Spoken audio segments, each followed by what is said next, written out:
வணக்கம் நண்பர்களே. இன்றைய ஆன்மீக தகவலை நம்ம எதை பத்தி பார்க்க போறோம்னா, தானம் தர்மம் பண்ணுங்க அப்படின்னு சொல்லுவாங்க. சரிங்களா?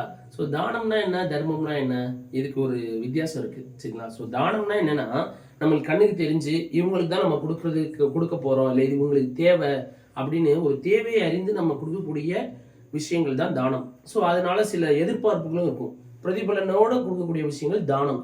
தர்மம்னா எந்த எதிர்பார்ப்பும் இல்லாம, எந்த பிரதிபலனும் இல்லாம நம்ம கொடுக்கக்கூடிய விஷயம் யாருக்கோ ஒருத்தவங்களுக்கு போய் சேருது பார்த்தீங்களா?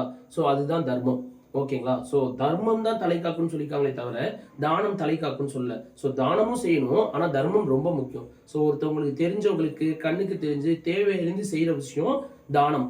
யாருக்கு இது போய் சேருதுன்னே தெரியாம நம்ம இஷ்டத்துக்கு நம்ம நிறைய விஷயங்களை செஞ்சுக்கிட்டே வரோம்.